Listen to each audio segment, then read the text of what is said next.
It is 6:01, so we'll get started. I wanted to give you guys an opportunity to introduce yourselves, and it'll give me a chance to take attendance. So I'll shout you out, and if you just say hi and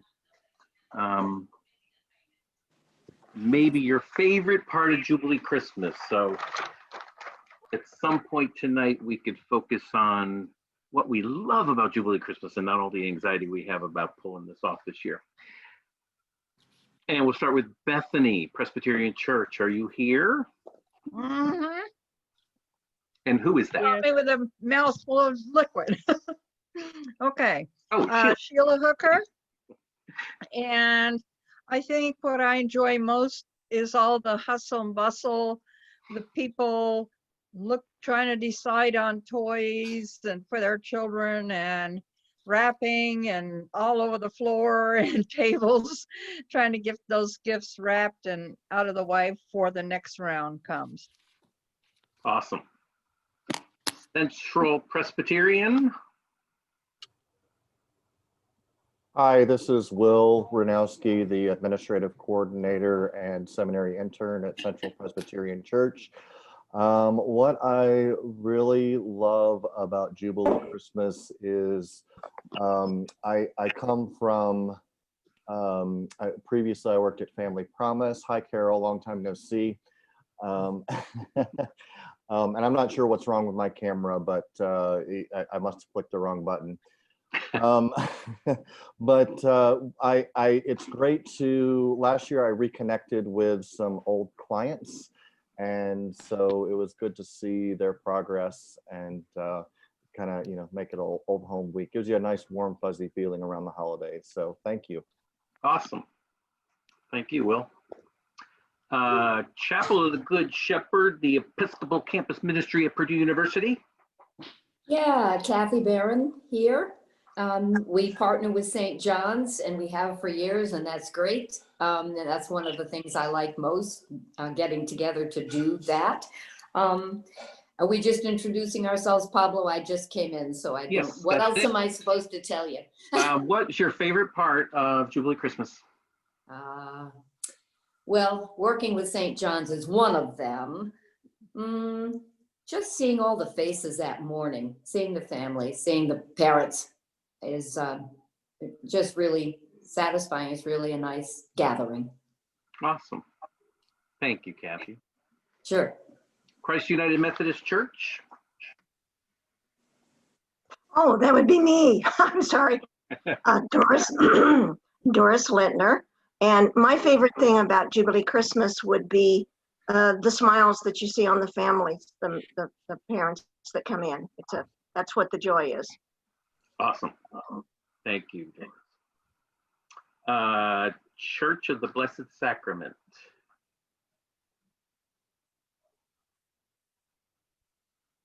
No. Try it again. I'm Brooke Folkers, and I would say my favorite part is seeing the little friendship that develops between the guest and the host that morning, and how they hug each other on the way out like they've been old friends.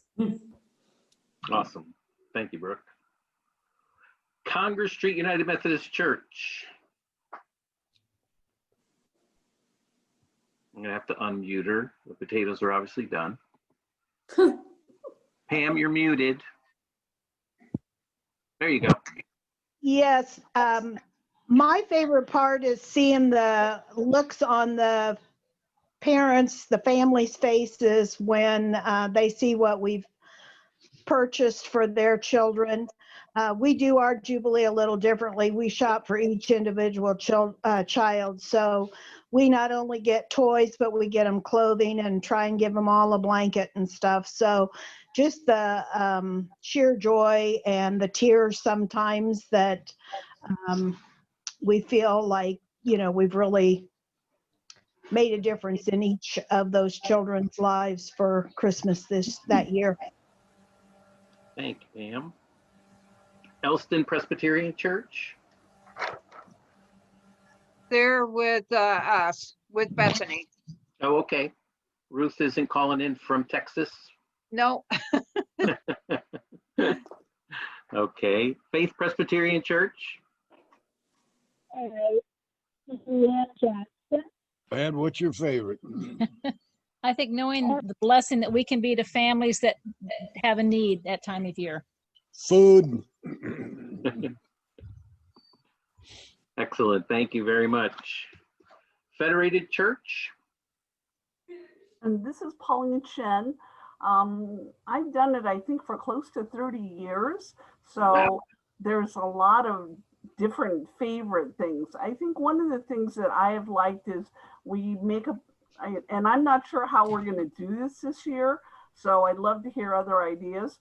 We always put a tree out and we make some sort of ornament for that tree, and then people take it and they, give cash or buy a particular gift for an age.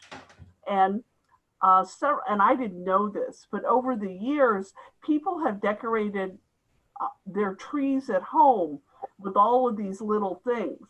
And so they come to me and they say, well, what will be the ornament this year? Because, after 30 years, I have all these little ornaments, because we date them, right? With all these dates and, what are you going to make this year? And now we do have church, but we don't have a lot of people that come. So I've been trying to think of something as I ask people to give, that maybe I would mail them something. I mean, I wonder how other churches are doing that. We'll be covering that, I think, Okay. in the agenda. But thank you, Pauline. First Baptist Church. The First Baptist here.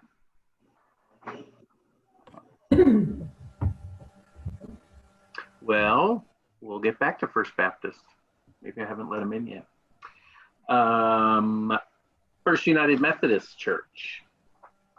Hi, I'm Rhonda Crochin, and I would almost have to say that my favorite part is when it's all done. And the reason is because I get to hear the stories from the volunteers, and then they're excited about the next year. And just knowing that we have helped whatever families we could is always a good feeling. But yeah, it's a good feeling when it's done and over with. So. Well, thank you. I skipped over First Christian if you're following alphabetically, so sorry about that. First Christian. I can't see everybody, so I'm not sure if they're here. I thought she was, but we'll move on. Grace United Methodist Church.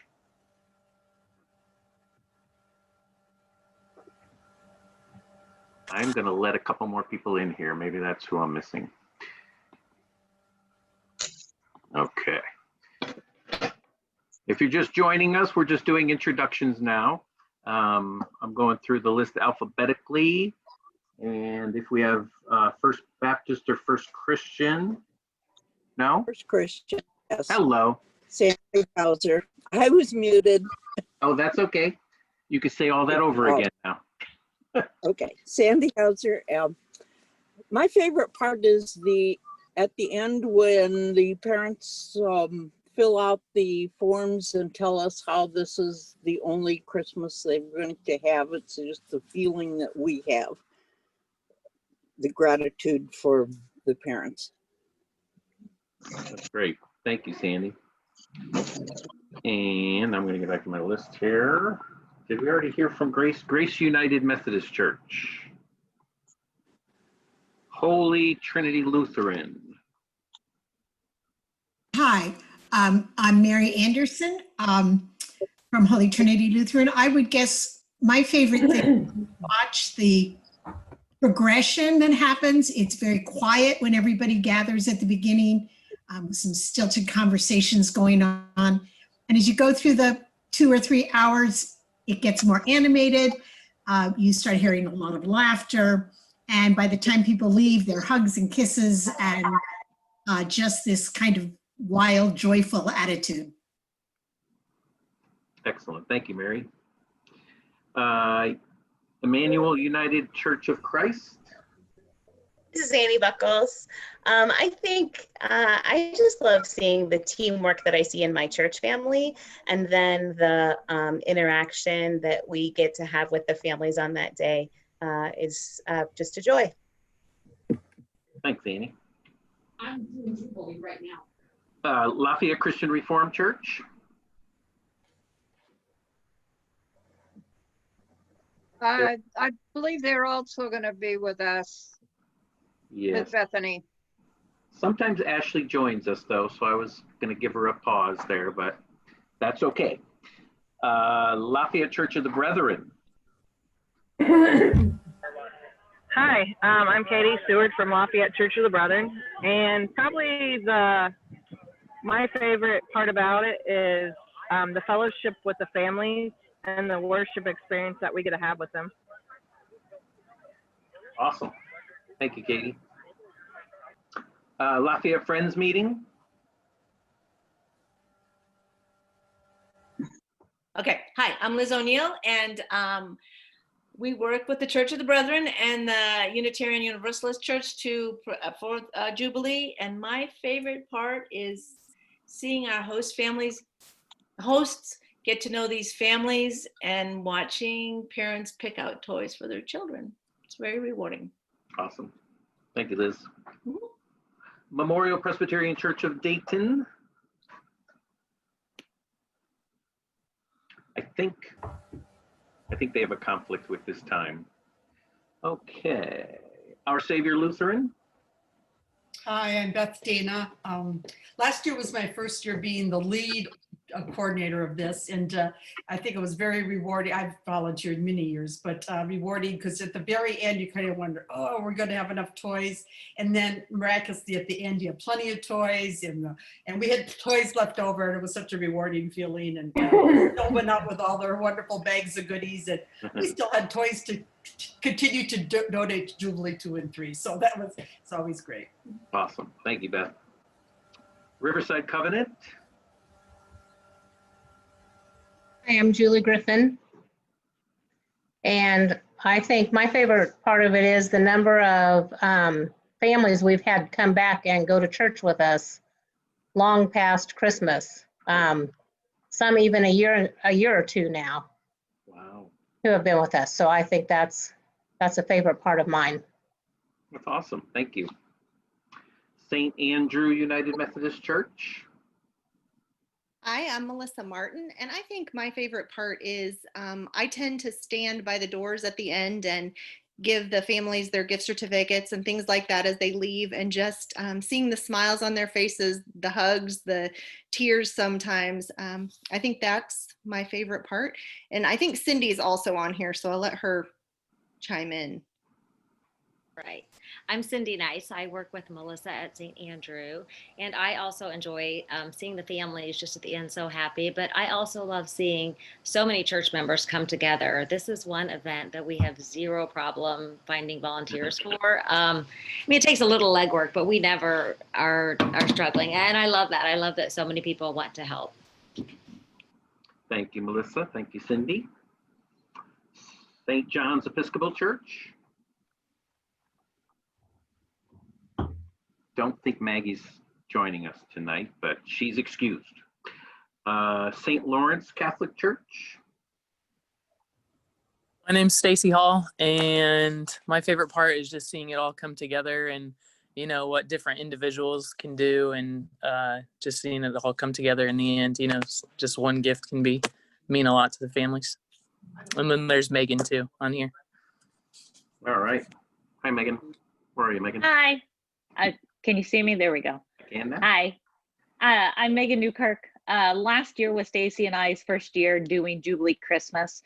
And the thing that I enjoyed the most was one of the ideas that all the group here shared with us, to the teamwork that came together with the people from our church. It was wonderful to get to work with them to put on such a fabulous program. And then 3, the reaction from our families. It was amazing. I loved it. Very thankful that we get to do this. Thank you. Thank you, Stacey. Thank you, Megan. St. Mary Cathedral. Retta and Mary Ann here.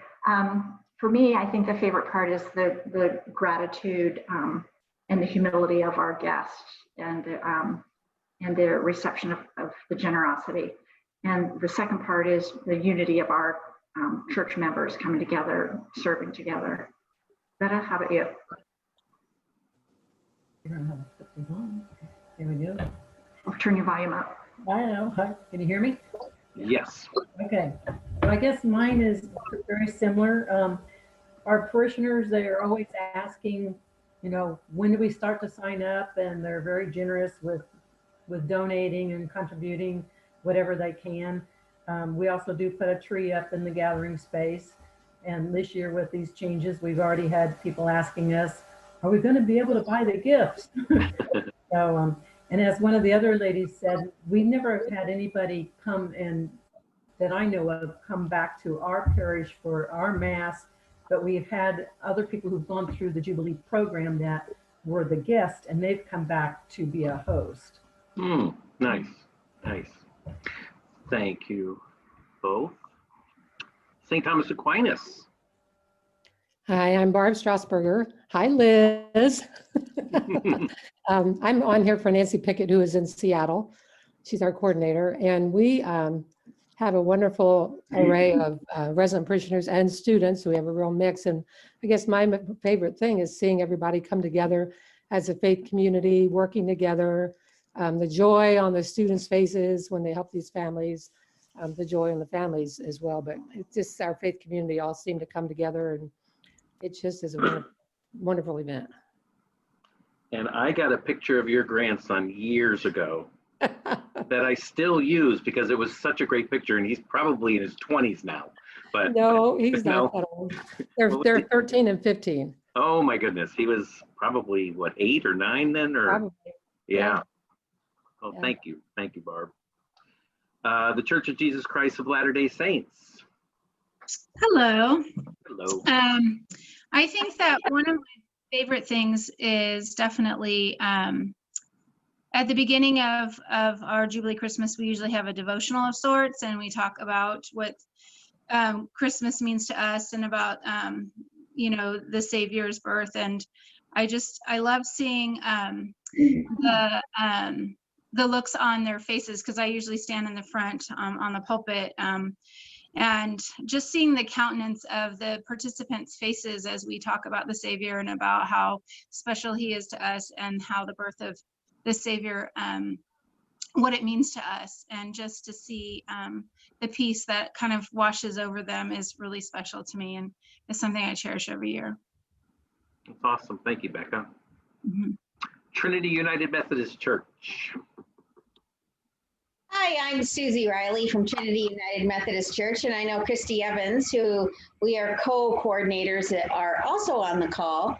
I would say the favorite part for me would be the sense of community that we receive not only from the guests that come to the church, but also the volunteers that we have from our church who welcome and really enjoy doing the whole day and the whole event.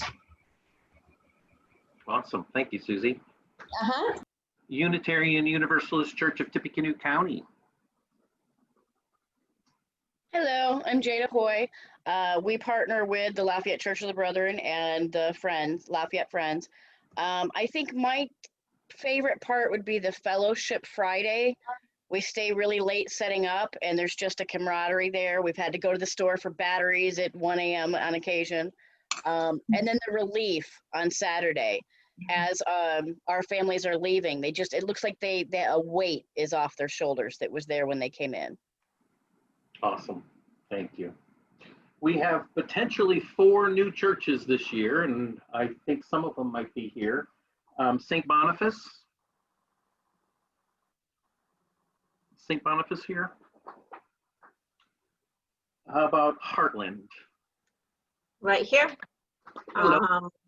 Yep, Wendy Maxson. And my, even though it's our first year, I've worked with Jubilee a lot through Christ United Methodist and Holy Trinity. And my favorite part of Christmas is definitely eating all the baked goods and enjoying the fellowship with the families that come. Awesome. Thank you. Is Connection Point here? Maybe? Or Hope Chapel? Have I missed any church? I think you missed Christ United Methodist. I think somebody else answered when it was our time. Okay, go for it. Who? Well, Hi. I answered for you. Let me see who that might have been. I think Go it ahead. was Doris Lintner that answered because Oh. I was in the wrong spot, and I apologize to you. I'm from Grace United Methodist, so thank you. There you go. Thank you, Doris. Yeah. I think I'm here, and Twyla Gibson, who is also one of our main coordinators. Twyla, you want to finish it? I'm going to agree with some of the ladies that talked ahead of me. My favorite part of Jubilee is seeing our church come together.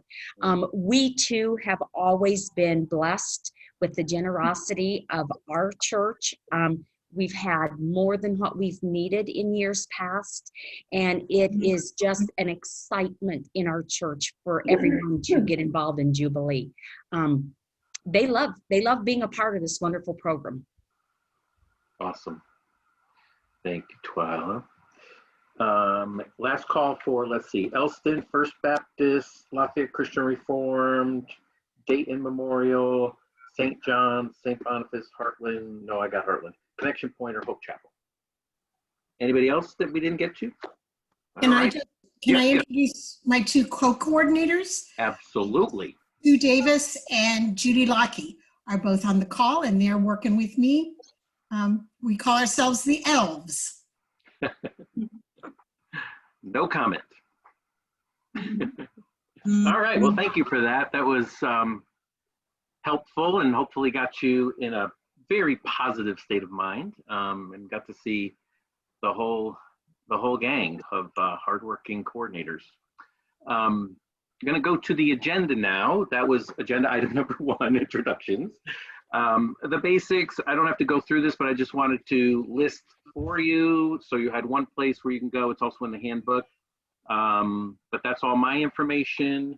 The host site portal, I can't say enough how much that should be your first place to go if you have a question, because I try to put everything that you might need on that page. You could click the link on the agenda, or you can go to the LUM website, go to the right-hand column under quick links. It's the last one listed. Click on, I think it's called JC Host Site Portal. Click on that and you'll find links to everything we're going to talk about tonight. Any questions about that part? The handbook. Hopefully you've had a, go ahead. Oh, no, I'm sorry. I was going to ask for a link to the agenda, but thank you, Megan. She's replied. Oh, great. Wonderful. Thank you, Megan. Next, the handbook. We're going to go through a little bit of it just to get your brains working here a little. The first thing I love about this handbook, and I just realized I don't think the page numbers are exactly correct here. But if you click on the link for the handbook, if you're on the internet and you're looking at the agenda, the table of contents is interactive. So if you see something in the table of contents you like to jump to, just click on it. It will open up a hyperlink below, and you click on that and you can get to the page you need. That's the biggest reason we went online with this, plus saving paper. And I didn't know how I was going to distribute paper ones. But it also allows me to make changes and let you know. If things change, I'll just let you know by email. I won't change things without letting you know, though. Any questions about the structure of it? Okay. I think what you'll find in the handbook is that it's been overhauled. I will admit that over the years, all we've done is really gone in and changed the dates and not really done much else. But one silver lining to COVID, I guess, is that it forced me to read the handbook and organize it in a little different way. So I think you'll find a lot of lists a lot of phases of Jubilee Christmas. What should you do now? What should you do day of? What should you do after? And then the COVID stuff is both interdispersed into it as well as separated out. And I did that because I think if you're speaking to leadership and they're a little concerned about Jubilee Christmas, you have one document that talks about all the COVID-19 protocols that we're putting in place. You could also tell them that it's gone through a review by the Tippecanoe County Health Department, and they gave us a thumbs up approval and thought we were doing a great job with managing the risk as much as we can. And again, all that's on the host site portal. So, as we look at the agenda, anybody have any questions about the expectations? You all have coordinators, obviously, because you're here. About half of you have already filled out the covenant and details form, and I thank you for that. Get that to me as soon as you can, because as we start to approach October 19th, which is the open registration date, I really need a firm number of families that collectively we're all going to be hosting, so that I know where to cut it off. Make sure you're not forgetting in all of this crazy COVID stuff, the basic stuff like reserving the facility, and talking to your church leader, recruiting volunteers. My sense is that you're going to need more volunteers on the front end this year and maybe fewer on the day of, depending on what you've got planned. And if you're working with partners, make sure you're communicating with each other, because that's a great thing, to have as many churches involved, but we don't have to have as many sites. Questions? Okay. Next is best practices. And I thought we'd spend, I'm even going to time you, like 3 or 4 minutes opening up the floor to anybody that's got a great idea that is new, that we haven't heard of before, that you'd love to share, you're excited about.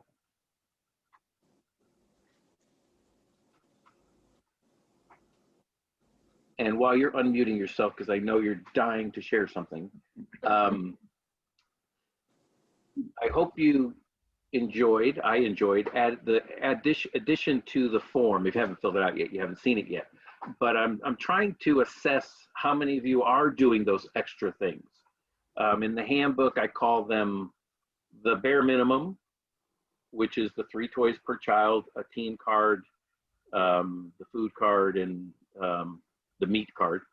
And then there's the most churches do this, so you might want to think about doing it, which is the plate of cookies and things like that. And then there's this other level of things that a few churches do that you obviously don't have to do, but I just want you to be aware that some of our families are going to have a little different experience because churches are handing out laundry baskets filled with household items, or there's a blanket per family member, or a blanket per family, or a blanket per child. It's done in a number of different ways across the board.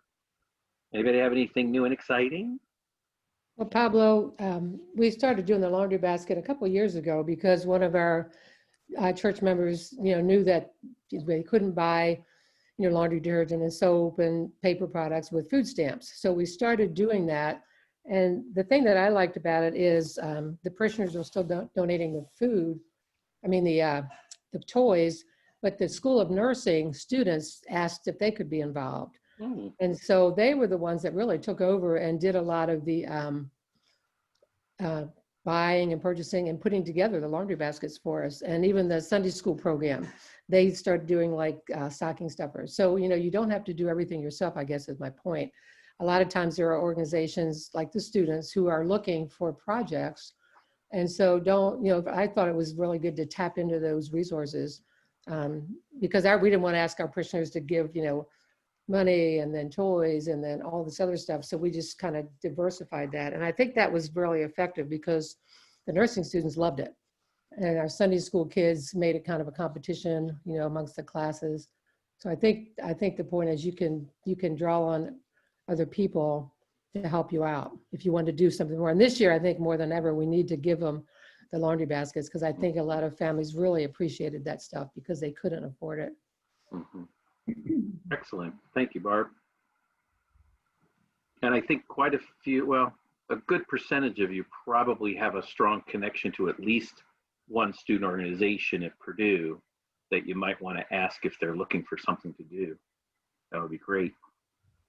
We've always done laundry baskets too, and what I like about it especially is that that's kind of a gift for the parents. You know, the kids get the toys, and that's great, of course, but that's really helpful, I think, to the household, and that really affects the parents.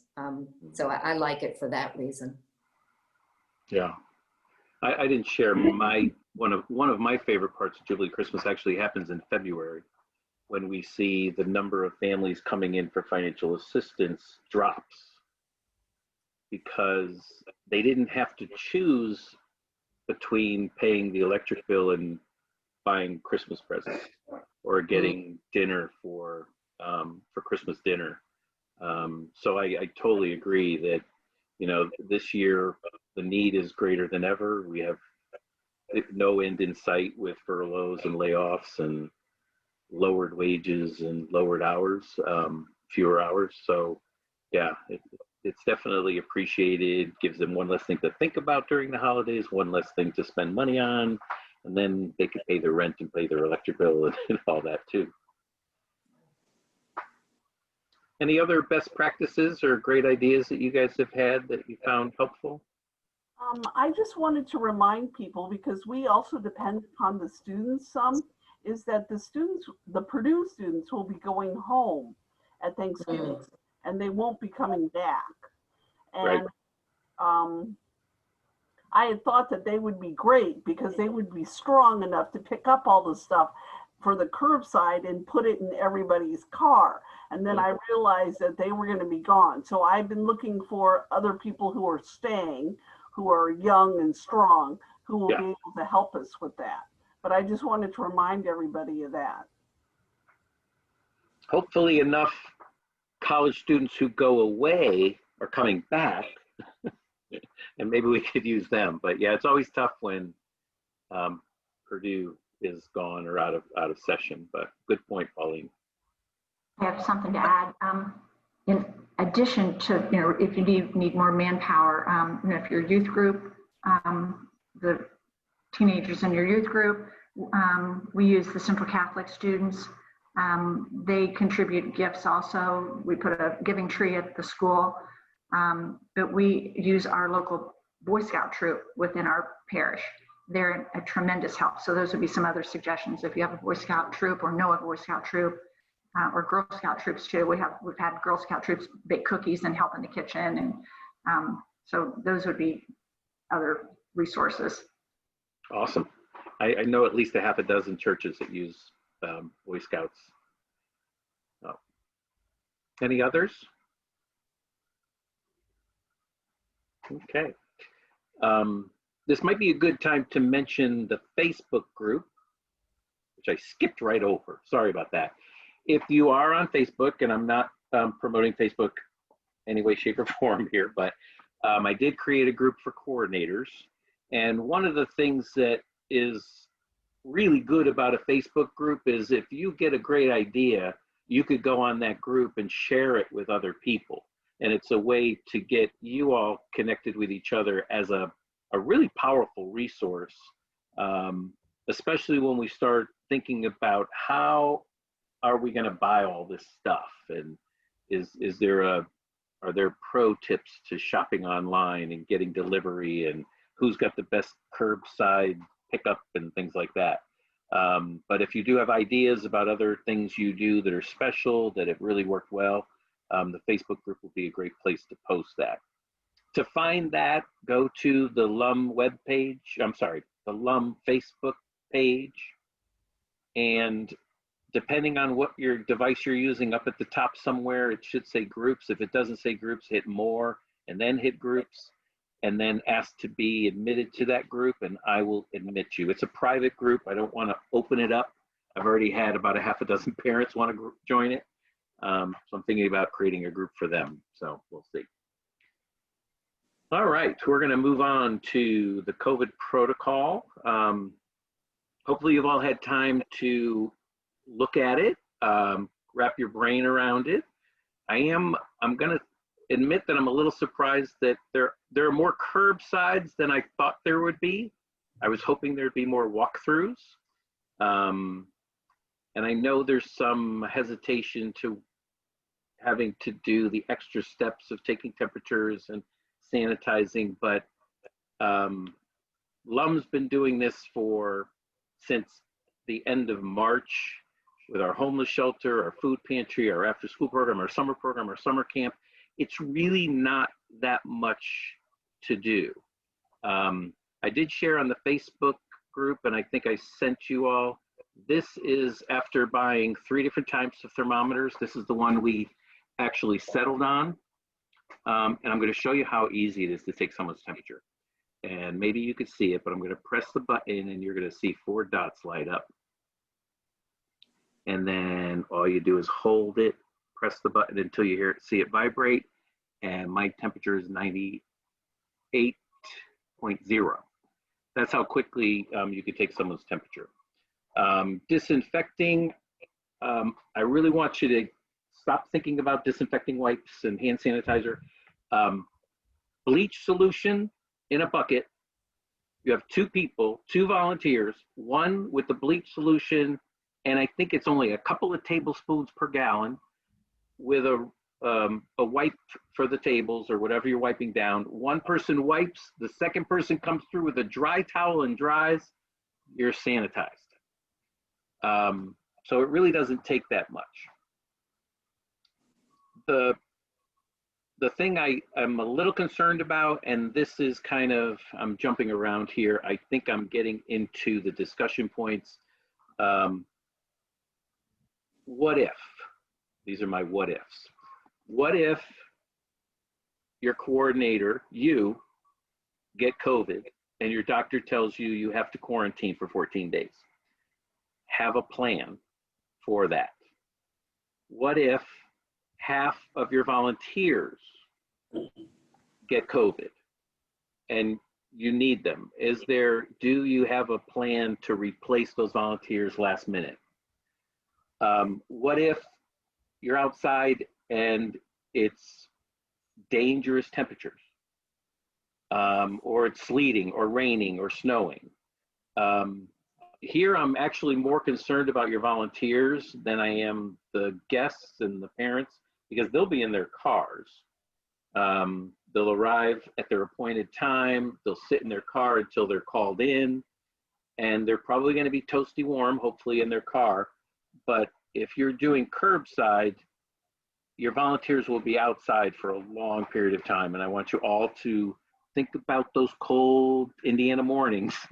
And we don't want anybody getting frostbite or getting any dangerous, anything to do with, getting cold.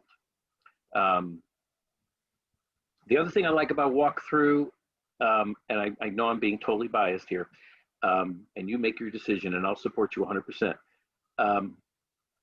But you're gonna have to move your things outside. And I'm a little concerned that if even the ground is wet, you may have to bring tables out. Some of you have wonderful facilities for drive-through, drive in and out driveways, which is great. And that funeral awning, I like to call it, or the bank awning.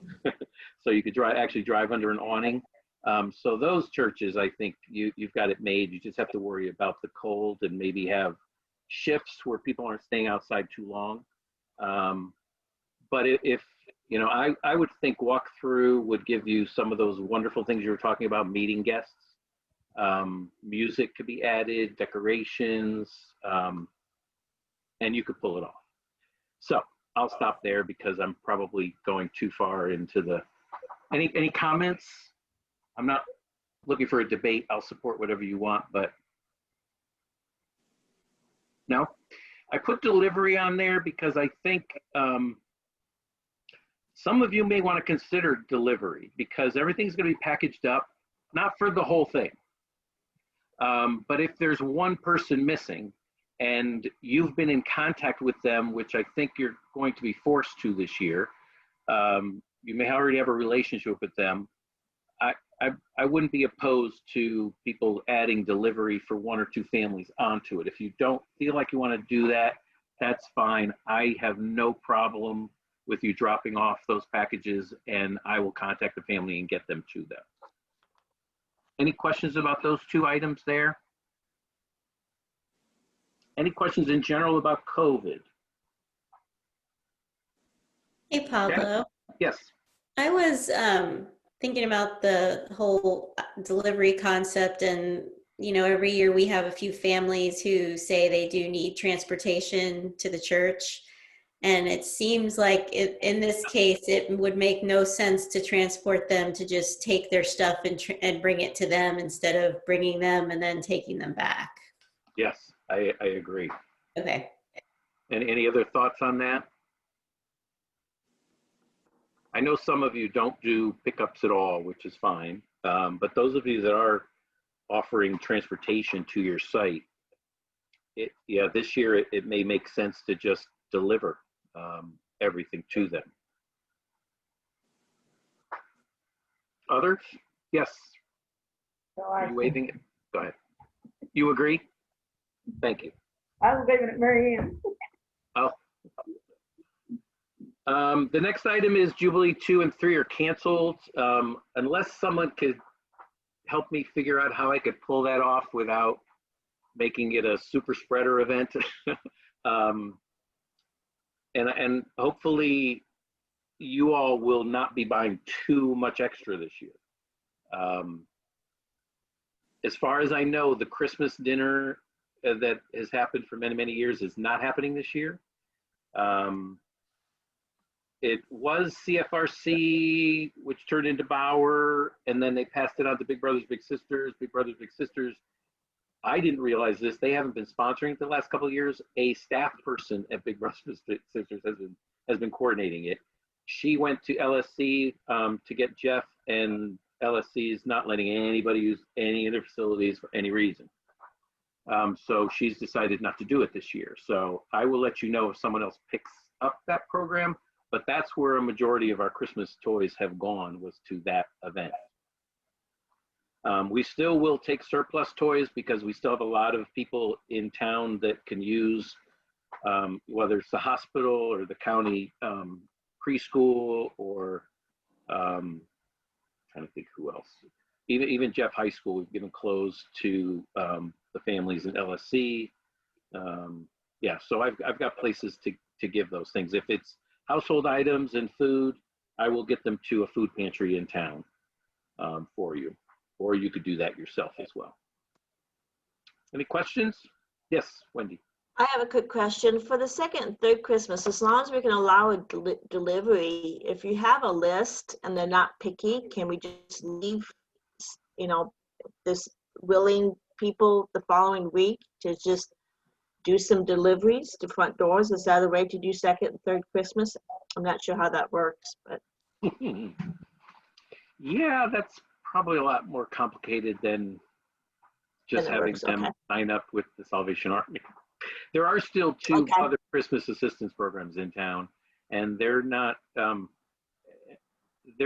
reliant as this program is on churches determining the number. They determine the number, and I don't think they're reducing their numbers this year.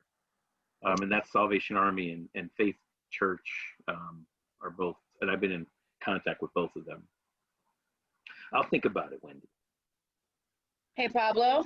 Yes. What about taking the extra presents and a stocking stuffer and bagging it in like a grocery sack with age and gender on the bag and have some kind of drive-through for round 2? I'd be more than willing to help you. Okay.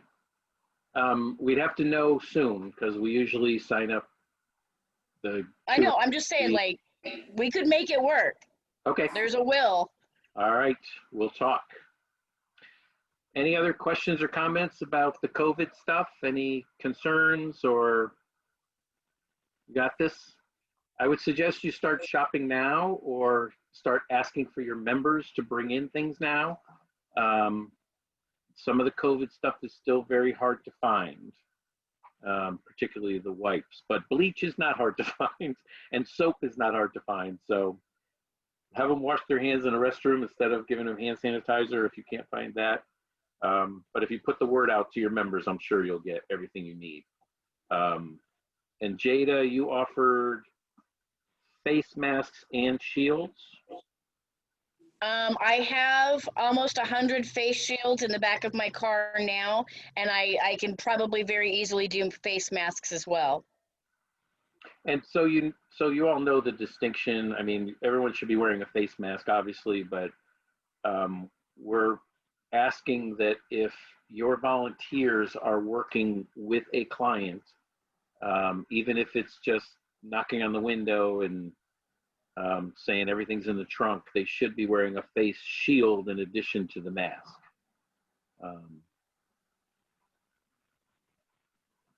All right. We are going to move on. When do the letters go out to the families? The letters went out. Look at that. We're at timeline. What a great segue. Let's scroll down to the second page of the agenda. And the letters actually were to go out Friday, but they actually went out Monday. What's today? Tuesday. It went out yesterday. So the families should be getting them by the end of the week. These are families that are currently served by LUM. So we know they meet we sort of know they meet the criteria for income, family household income, and we know they're Tippecanoe County. So they'll have first crack at it. We invited approximately 950 families, which includes the families that participated last year. And they have been given a link to a form, which I shared with you all last week, to fill out. And what we'll do is we'll go through those forms, which isn't much different than what we've done in the past. It's been a little card that they've mailed back to us. Instead, we'll be looking at a spreadsheet. We'll be inputting those into our database and determining whether or not they're eligible. And if they are eligible, we'll be sending them another link via email to the toy preference form. Did that answer your question? Yes, thank you. We're pretty clear with the families this year that they have to have, for the duration of this period, a working phone and an email account that they go to and monitor, because that's the way we're going to be communicating, is by phone and by email. They need computer access. If they don't, obviously we'll walk them through it over the phone or register them, but we'll do the best we can with those that don't have internet and don't have computers, but the expectation is you're going to have to find a way, kind of like the teachers are saying you're going to have to find a way to learn at home, and hopefully that's not too much of a hassle, but we're not going to leave anybody hanging, that's for sure. We'll make sure that if they're eligible, they get registered. Questions? Okay. Once the 19th hits at exactly 4:30 p.m. Eastern Standard Time, we will open up another form for the whole community. So anybody that contacts us, we're telling them, go on our website, and at the very top of the website at 4:30 p.m. on Monday, October 19th, there'll be a link to a form. And we'll also have people staffing phones, so if people are going online and have trouble, we'll help them through that. And we will take as many forms as we've got spots and then shut it down. That's why it's important that I get those numbers. All right, if there's no questions about the family process, the bolded items refer to you. Obviously, we're in the meeting right now on October 6th. Our next meeting is November 3rd. Let's jump back to the top. Right now, your covenant and details form is due. Please submit those as soon as you can. If you have trouble with any of that, just call me or email me. I've walked a few of you through it already, and I have no problem doing that. I'm anticipating we're still going to get some donations to LUM. Hopefully not a lot, but I will have a shopping day for you all on December 8th. I know it's late, but some of you might want some extra things. It's going to be by appointment only, and we'll go over that in the November meeting. And everything's going to be in the LUM office because we're probably not going to be opening the office to the public before then. We'll also be doing the distribution of packets in the office, the LUM office, on Thursday, December 10th, the same day. It's not going to be as elaborate because we don't have actual frozen hams. We're going to have meat cards.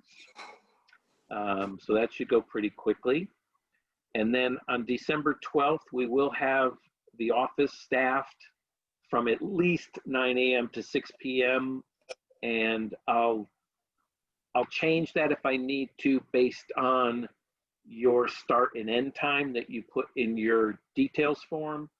But I'll be there, or someone will be there until the last church drops off their surplus gifts and the packets for the parents that weren't able to show up. And then the evaluation is due a week after, the Monday, the 21st. Questions about the timeline? Yes. Is the next coordinators meeting November 3rd, it's same like as every year where that's when we'll get our families and we'll know what they want and yada yada? Yes. Yeah, that was my question. So we will obviously get emailed our families this year and their information by the 3rd, is that? Yes. And the toy form, the what I give you normally every year is going to still be available. You'll have the list, you'll have the cards, the families will have a similar card. But the toy form, I'm not sure I'm going to be able to go into that form and separate it by church. What I can do is give you all access to it. It's a Google form. And you could go through and find your families. If you have an issue with that, I will do it for you, separate out your families, but I'm not promising that I'll have time to do that because I have to do that manually. Other questions? Mary, did I answer your question? Yeah, I was going to ask what form that toy information was going to take. Is there any way we could get a copy of the form that the parents return? They're filling it out online. Yes, I can. Yes, I can. I think I sent. No, I'm just concerned that the number, I saw the form and there are lots of little boxes to check. And I'm concerned that somebody's going to check a wrong box, or in transferring data, the wrong box is going to get checked. Yeah. And then we're going to have a 4-year-old who's getting a Lego set for 14-year-olds.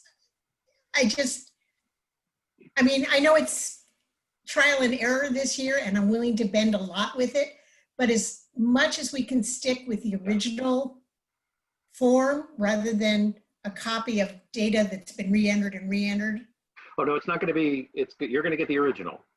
Okay. But it's going to be in a spreadsheet.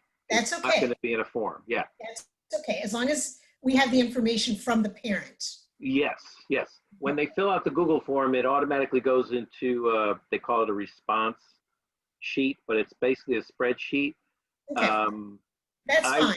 Those of you that feel comfortable with technology and know how to get in and look at the responses, I'll give you access. If you don't feel comfortable with that, I'll download it into a spreadsheet and send it to you. if you want me to pull out your families, I'll do that. But I don't think, I can't promise I could do that for everybody, because I could see this being days worth of work, at least a couple of days. But for you to go in and just find your 10 families or your 20 families might not be that hard. But if it is, let me know, and I'll get them out of the spreadsheet for you. Well, it sounds like we're going to have the information in it. So do a quick email and say, this is what I have for you for toys. Is this correct? That's You'll have a spreadsheet from the first form that has all their email addresses. And I really think this year, whatever you've done in the past, you may have to rethink it, because you're going to need to email them immediately and say, welcome to our church. You're going to have to maybe find more volunteers on the front end and give them, you've got 6 families. You have to make sure you're in contact with them. They still live here. And check on these toys and get their sizes and all that. So I think there's going to be a lot more on the front end this year. We decided as a group, and I want to make sure we're all still in agreement with this, that we were not going to ask sizes in the form, because those of you that don't give clothes don't want the family to expect clothes. And when you ask for sizes, they might expect clothes. Is that fair? Because I still could change the form, the toy form. So anybody feel strongly about adding the sizes? I'll take that as a no. Any other questions? Yes. Pablo? Oh, I'm sorry. Doris, go ahead. We have always called our families and spoken with them and requested what they wanted for their child. How will we not be doing that at all, since we're going to have the toy form? Would that confuse you can them? still call them. If you've got that built into your process, I would look at the form. I would have the form in front of me and call them and make sure. Like Mary said, you never know. They may have filled out the form and accidentally clicked something different, but yeah, I think if you've got that already built into your process, go for it. Yeah, we do. Thank you very much. Other questions? Yes. I wondered, I heard you say that it would be possible to download, so we could get a download of families and the toy boxes as well? What you're going to get is you're going to get a spreadsheet with your family's information. So if you have 20 families, you'll get a spreadsheet just with those 20 families. Then you're going to get a spreadsheet with 700 families. Okay. With the toy choices that you're going to have to go find your 20. Okay. And the toy, will it have each church on each family, or that's something we'll pick through?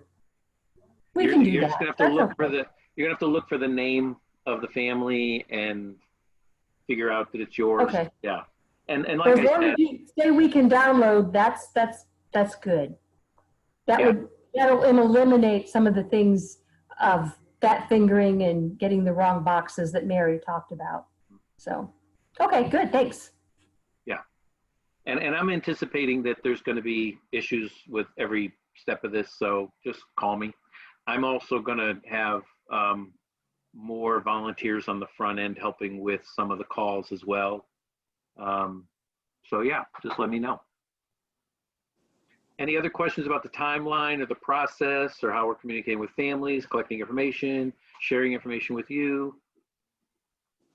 Okay. All righty, let's see. I think we covered a lot in the second column on the agenda. The donation center will start collecting toys like we always do on the Monday after Thanksgiving and do it right up to the Tuesday before Jubilee Christmas. And then your shopping day, did I say it was the 8th? Yes. It's the 9th, isn't it? You said the 8th. Does anybody know what Tuesday is? Is it the 9th or the 8th? It's the 8th. Tuesday the 8th. Oh, it is. Yes. Okay, so it's wrong in the agenda up here then. Okay, Tuesday. Oh no, wait a minute. That's really 8. and the 7th. Whew. All right, so Monday through Friday, November 30th through December 4th, and Monday and Tuesday, the 7th and 8th.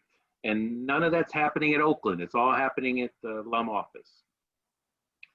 We talked about all the command center stuff. Any questions about that? I'm not sure if I'm going to be out on the road this year visiting sites. Probably am. But there will be someone very, very competent staffing that phone, and they'll have the database in front of them, and they can answer any questions you have. They could reach me or Wes, our executive director, and anything you need will be there. I always suggest you look at the evaluation early so you know what you're expected to report back. And we're in discussion points. I think we might have covered a lot of this, but facilities and supplies, etc. If you need someone to walk through your facility, I'm willing to do that. If you're doing a walkthrough, especially, we could look at bathrooms and water fountains and entry points and making sure that you've got barriers to keep people social distanced and all that. That COVID-19 is kind of the what if you get quarantined, you better have someone that could take over and have all the keys and all the passwords and know everything that you know. And volunteers as well. Make sure you have some backup volunteers. Keep in mind that Indiana is unpredictable. We get wind chill, dangerous temperatures, rain, snow, sleet, puddles. Toy ideas and clothes sizes. I have no idea what that, I think we talked about that. That's the form. So the toy ideas will come in that form. You're responsible for getting clothes sizes if you're doing that. I did want to talk about some shopping pro tips, and I've got listed Sign Up Genius. Some of you asked how you're going to, I think it was Pauline, asked how you're going to replace your wish tree where you have things on the tree and they pull them off and they go by for that person. Those of you that have used Sign Up Genius know how wonderful it is, because if you need, say, 6 fire trucks, every person that clicks a fire truck, it takes one off the list. So you know they won't be over shopping. So if you wanted to use Sign Up Genius to get some of the, some of your toys, you could do that. I know some of you are going to be asking families to adopt entire families, and then you'd give them the information for those kids and say, go buy it and bring it in, and that's another way to do it as well. Anybody else thought this through yet and have ideas about how you're going to manage buying in advance this year? Pablo, I just had an aha moment, because one of the we're thinking about doing family to family, but I know there's people who really want to contribute. Mm-hmm. And I thought, well, what if we had, families, or I was thinking even just like a family that is kind of this like spearhead of this family, and then if they want to ask other members of the congregation to help them with that family and kind of put them in charge of finding people to get the gifts. So it's kind of like dispersing. So then I have like 20 little L's running around trying to gather the gifts through congregation members. But then I also thought the Sign Up Genius, which I've used and is phenomenal. I've used it through my daughter's school. But if we have like individual people who can really only donate, one can only really, afford to donate one thing, that maybe we could use the gift cards for people individually who want to sign up, and maybe do a Sign Up Genius just for the gift cards, for the meat cards, because those are only $10. And for the, I know a lot of churches, have donations for those, but I was just thinking for like trying to find a way to meet the, the students or the single, the widow or the people who want to contribute but aren't part of a family. And that might be a way to do it. Yeah, I think that's a good thought, because what went through my mind is what you could do, or your small working team in your church, is come up with that list now. Anticipate that you're going to have individuals saying to you, I don't know what to do. What do you need? And have a list, even if it's paper towels and toilet paper and hand sanitizer, or stocking stuffers, or stockings, the blankets, the household items. You might be able to get, baskets for every one of your families, just with the individuals that don't know what to do but want to do something. But have a wish list made up. It's amazing at LUM when people call and say, "What do you need?" And we say, "Well, you have a whole web page that shows you what we need," and they're so relieved. A couple other things on here I've never used, and I'm not promoting Amazon, but they have a couple of good examples that we might want to borrow. But Amazon 360 is something that Bethany has used. Is that correct? Is Sheila still there? Yeah, I believe it is. It's Kevin is the one that uses it.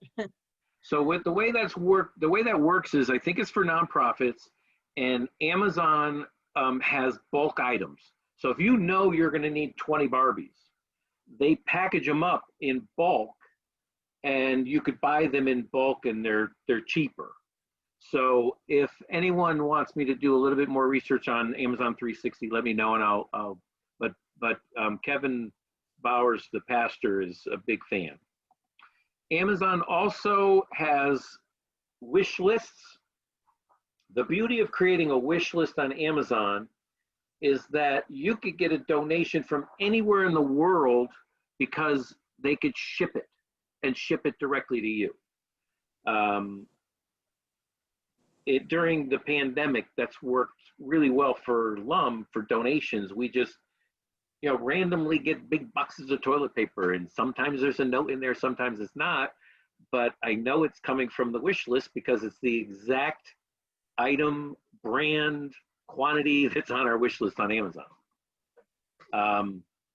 The other thing Amazon does well, and this is one where you don't have to purchase it from Amazon, but you could use one of the tools they have, is that they have lists of popular toys by age group.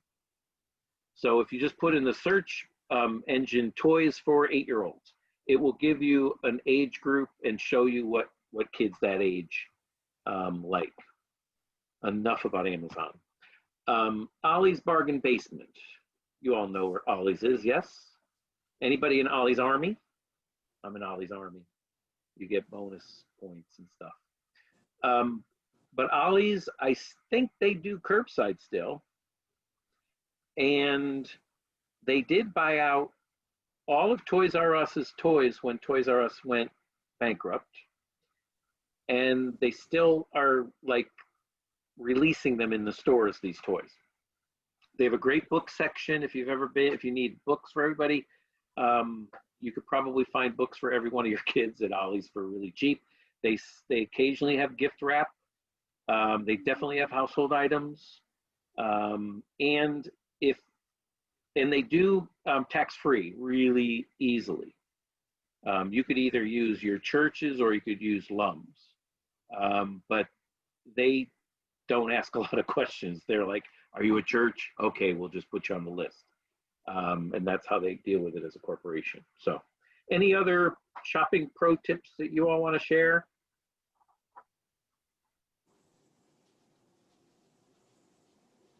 Okay. All right, we have made it through the meeting. Does anybody have any questions? Hi, Will Ranowski, Lafayette Central Presbyterian Church. I'm just wondering, I am not the coordinator for our facility, and I noticed that the meeting has been recorded. I've taken some notes, but I'm wondering if that recording will be available because they may be easier to discern. Absolutely. Yes, it will be available. Wonderful. How do I get that link? It's going to be riveting. I will send a link out to everyone that got the invitation to this. I will also put a link to it on the portal, the host site portal. Fantastic. Thank you, Pablo. I appreciate it. You're welcome. And actually, if you're talking about Elizabeth, she's already requested it, and I'm going to be sending it to her as soon as it's on YouTube. Then we're covered. Great. There you go. Okay. Any other questions or points to the good of the order? All right. You guys are my heroes. I love Thank you for all you do for us, Pablo. I'm not doing the heavy lifting. You guys are really doing the heavy lifting this year. So I really appreciate you. I want to thank you from the bottom of my heart in advance. My heart breaks for families in this community that are struggling, and you are giving them just a little bit of joy, a lot of joy actually. And it does impact them tremendously financially come the new year. They don't have to worry about, you know, borrowing from this pot of money to pay that pot of money, which is the way my father survived, and I know it very well. All right. Oh, there's Holly. Hi, Holly. Now, Holly, are you with First United now? Is that your church? Just thumbs up or thumbs down. Yes, she is. Okay, cool. Good. Well, She thank better you be. all. Anybody have anything last minute to say or dying to share? Thanks for putting all this together. You're very welcome. My pleasure. And all of you with new pastors, I want them to be really excited about Jubilee Christmas. Those of you without pastors, you can do whatever you want, I guess. Well, have a good night, everybody. I will be in touch with some follow-ups. If you haven't done your form, you know who you are. Please get that to me as soon as you can. All right. Good night, everyone. Good night. Thanks, Pablo. You're very welcome.